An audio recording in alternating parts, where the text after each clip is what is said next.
Imagine, you are sealed inside this heavy metal bubble, right? It's roughly the size of two minivans, and you are floating over 100,000 miles away from Earth. And then suddenly, the unmistakable smell of electrical smoke fills the cabin. Yeah, that is basically everyone's absolute worst nightmare. Exactly. I mean, your first instinct is probably pure panic. You can't pull over, you can't roll down a window. There's literally nowhere to run. Right. But for the crew of the Artemis II mission, that burning smell wasn't a catastrophe at all. It was actually just a known quirk of their toilet. Which is just wild to think about. But welcome to the deep dive. Today, we are taking you directly inside Flight Day 3 of the historic Artemis II mission. And we are using the raw transcripts and the mission control feeds straight out of NASA Johnson for this. Yeah, our goal today is to really strip away that pristine, cinematic version of spaceflight. We want to look at what it actually takes to execute the very first human flight aboard the Orion spacecraft. We are dissecting the ultimate high-stakes problem-solving marathon. I mean, as we join the crew, that's Christina Cook, Reed Wiseman, Victor Glover, and Jeremy Hansen, they are hurtling through the vacuum of space in a ship they personally named Integrity. Integrity, it's a great name. It is. And the transcripts from Flight Day 3, they just offer this really fascinating window into the sheer volume of micro-adjustments required to keep four humans alive and on course. Well, to really grasp the magnitude of this journey, we first have to look at the physical reality of the space you'd be occupying. The interior habitable volume of the Orion capsule is exactly 330 cubic feet. Which, like we mentioned earlier, is effectively the interior space of two standard minivans. Right, so I want you to imagine a 10-day family road trip with three of your colleagues in that space, and you can't ever open a door. It sounds incredibly claustrophobic from a terrestrial perspective, I know. But historically speaking, it actually represents a massive leap forward. Wait, really? It's bigger. Oh yeah, that 330 cubic feet gives the crew 60% more usable volume than the Apollo astronauts had back in the 60s and 70s. Oh, wow. So it's a huge structural upgrade, but it is still fundamentally a sealed ecosystem. It relies entirely on what NASA calls the ECLSS. The ECLSS, that's the Environmental Control and Life Support System. Exactly. It's basically the mechanical heart and lungs of the spacecraft. Right, because it handles pressurization, it scrubs the carbon dioxide out of the air using those specialized chemical beds, and it manages the thermals. And looking through the logs, the thermal management is where you really see the human element clash with the engineering. Yeah. There's this totally mundane note tucked into these highly technical readouts. The crew just casually called Houston to say they were a little chilly and they wanted to bump up the thermostat. Which is funny, but that request actually highlights the fundamental difference between this mission and the last one. Artemis flew the Orion spacecraft around the moon entirely uncrewed. Right, just testing the hardware. Exactly. So the ground teams learned the baseline thermal behavior of an empty ship. But introducing four living, breathing human bodies completely upends those thermal dynamics. How so? Because of body heat. Yeah, but think about how it works down here on Earth. Hot air rises, cool air sinks. That creates natural convection currents that help regulate our body temperature. The heat just kindwards wafts away from us. But in microgravity, there's no up for the hot air to rise to. Precisely. Convection simply does not exist up there. So without gravity to pull the cold air down, the heat a human body naturally radiates just what sits there. Yeah, it just forms this stagnant, invisible halo around them. You become totally trapped in your own thermal bubble. That sounds awful, honestly. It's not great. So the ECLSS has to artificially force air circulation. It uses these highly calibrated fans to break up those heat halos and evaporate exhaled moisture. So on Flight Day 3, the system was probably just overcompensating for the biological heat output of the crew. Exactly. It was blowing too much chilled air too quickly. The ground teams in Houston had to analyze the moisture and temperature telemetry to dial in a comfortable baseline. So it's basically like negotiating the office AC settings, but, at orbital velocities. That's a perfect way to put it. And maintaining that delicate biological equilibrium, it directly impacts every other aspect of their daily routine, especially their caloric intake. We have to talk about the space galley. Or rather, the lack of one. Right. Due to strict mass limits, Orion doesn't have a sprawling kitchen setup at all. The crew uses a food warmer that's about the size of a small suitcase. Which is a very hard-working piece of hardware, considering the nutritional demands placed on the crew. Yeah, the logs show that the suitcase warmer holds about 12 packages of rehydratable food, And it blasts them to 155 degrees Fahrenheit, It gets them legitimately hot. which my initial thought reading that was about safety. Serving boiling hot liquid packets in a weightless environment seems incredibly risky. It does sound like a hazard, but there is actually a very specific physiological reason they need the food to be steaming hot.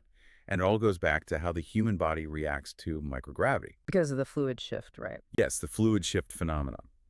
When you are standing on Earth, gravity pulls your bodily fluids downward.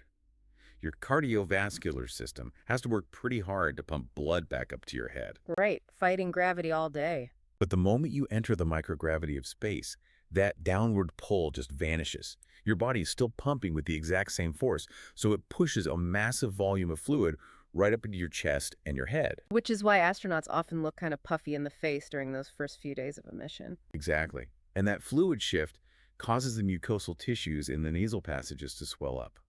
It essentially mimics the symptoms of a severe head cold. Oh man, so their olfactory system is suppressed by this congestion. Right. Their sense of taste is drastically dulled. So if everything tastes like cardboard, you have to rely on temperature to make it appealing.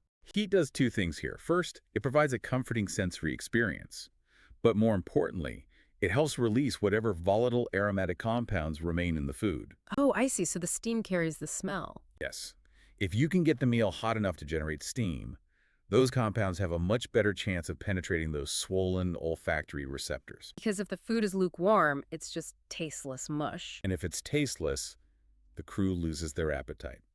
Undereating on a deep space mission compromises physical performance, which is a huge risk. And maintaining physical performance is absolutely non-negotiable, right? Because the astronauts are actively putting physical force into the spacecraft every day. Oh, definitely. The Flight Day 3 schedule blocks out mandatory 30-minute exercise windows for each crew member. They use this flywheel device. Yeah, it acts a lot like a rowing machine. It provides both resistive and aerobic workouts to fight off bone density loss. But the physical force they exert during that workout creates a massive headache for the ground control teams. Ah, yes, the structural vibration issue. Right. The ground logs detail this crazy procedure where mission control actually has to lock and park the massive solar array wings extending outside the spacecraft. And they do it specifically because Commander Reed Wiseman is using the rowing machine inside. It really forces you to rethink basic physics. How so? Well, down here at the bottom of a gravity, well, if you use a rowing machine, the gravity holding the building to the Earth dampens the kinetic energy of your movement. The floor absorbs the shock. But in the vacuum of space, there is zero gravitational dampening. None. When Wiseman pulls forcefully on that flywheel, the kinetic energy transfers directly into the rigid frame of the Orion spacecraft itself. So it effectively turns the entire capsule into a tuning fork? Precisely. And those solar arrays are essentially massive, delicate sails attached to the service module. In their normal operating mode, they are constantly adjusting their angles to track the sun. Right, they have motorized joints. Yeah, and if they were left in that tracking position, the rhythmic, pulsing force of an astronaut rowing inside could hit a resonant frequency. The vibration would travel right down the moment arms of those arrays. And that could fatigue the joints or even snap the hardware outright? Absolutely. So to safely absorb those structural loads, ground control locks them down tight into a rigid parked position. That is just wild to me. One human doing cardio inside can literally break the ship on the outside. It is a brilliant example of the extreme microscopic precision required for every single maneuver. Every action has an immediate magnified reaction up there. And we see that exact same demand for microscopic precision in the ship's navigation data from Flight Day 3. The trajectory metrics they achieved are just a testament to modern orbital mechanics. Let's talk about that, because on Flight Day 2, the crew executed the translunar injection burn. That's the massive engine firing that breaks them out of Earth orbit and throws them toward the moon. And then the Flight Day 3 schedule called for the OTC-1, the Outbound Trajectory Correction 1 burn. I was looking at the math on this. And the best way to visualize it is hitting a golf ball from New York, aiming for a hole in Los Angeles. That's a really great analogy. Because there's no wind resistance or friction in space to slow you down. So if your club angle is off by a single millimeter at impact in New York, You'll miss the cup in LA by hundreds of miles. exactly. So the translunar injection is that initial drive off the tee. The OTC-1 is supposed to be the tiny tap you give the ball mid-flight to make sure it stays perfectly on the line. But the data from the transcripts shows that the initial injection burn yesterday was so mathematically perfect that the correction required today was calculated at exactly 1 meter per second of adjustment. 1 meter per second? That's incredibly minor. Yeah, at those cosmic velocities, a 1 meter per second variance is functionally zero. So mission control just stepped right into their burn cancellation procedures. They completely skipped the maneuver because the ship was already dead on target. That's amazing. The navigation software performed flawlessly. But, while the software was perfect, the physical hardware of a test mission will always present anomalies. Right, it's a machine. Things drift. The background communication logs from day 3 show the ground teams quietly working through multiple hardware hiccups while the crew went about their day, Yeah, one of those was a slight variance in the oxygen and helium tank pressures. which they managed just by isolating a valve, right? Exactly, a routine fix. But the anomaly that really stands out brings us back to that scenario from the very beginning of our deep dive. The WHC. The waste and hygiene compartment. The ship's toilet. Right. The crew reported a distinct burning odor coming from the toilet's heater, and when they opened the compartment door, the smell permeated the entire cabin. I mean, if I'm up there, I am panicking. Fire in a sealed spacecraft is arguably the most dangerous event possible. How can mission control be so calm? It's all about the rigors of pre-flight engineering. The response from both the Canadian and U.S. ground teams in Houston demonstrates that perfectly. They didn't guess. They immediately pulled up the live AGA readings. The AGA, that's the absolute gas analysis telemetry, right? Yes, the AGA operates like a highly sensitive electronic nose. It's a mass spectrometer that takes real-time samples of the cabin air to measure the exact molecular weight of the gases present. Oh, wow. So they used the AGA to prove it wasn't an open, self-sustaining flame. Correct. The AGA data told them exactly what compounds were burning. They cross-referenced that with the pre-flight testing data of that specific WHC heater component. Okay, so what was actually burning if it wasn't the ship? Well, remember how we talked about microgravity having no natural convection? Right, the stagnant air. So ambient dust particles don't fall to the floor, they float, and via static electricity, they accumulate onto things like that heating element. Oh. So when that heater cycles on, it instantly singes that accumulated dust. Exactly. It wasn't a mechanical failure or melting plastic. It was just a localized flash burn of static dust. It's exactly the kind of minor, expected artifact they briefed the crew on before launch. That's incredible. Once the ground verified that the mass spectrometer data matched the known chemical signature of burning dust, rather than melting wiring, they calmly cleared the crew to keep using the toilet. It's just a perfect symbiosis, isn't it? The crew provides the sensory input, the smell, and the ground provides the data analysis to diagnose it safely. Absolutely. Well, once that crisis was averted and the engines were resting from that canceled burn, the logs show the crew really shifting their focus. They start looking away from the mechanical survival of the ship and toward the actual objective. Right, because even though the lunar flyby isn't until flight day 6, they spend a significant portion of day 3 prepping the cabin configuration for it. Yeah, preparation at this stage is all about eliminating variables. When they swing around the far side of the moon, the timeline for capturing data and imagery is incredibly tight. They are actively turning out the interior cabin lights to test darkness levels. And pilot Victor Glover is running specific focal length tests with a DeFi camera. He's practicing taking images of the Earth and the moon through the spacecraft windows. And reading this, I didn't realize that taking a clear picture out of a spacecraft window is an optical nightmare. It is. Because the windows on the Orion capsule, they are engineered for structural integrity and micrometeoroid protection, not perfect optical clarity. Right, you are looking through multiple thick panes of specialized aluminosilicate glass. And light passing through those multiple layers bends and refracts.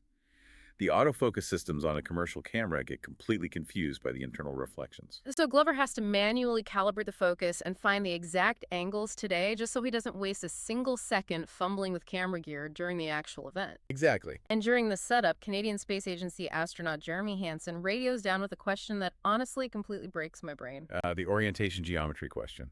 Yes.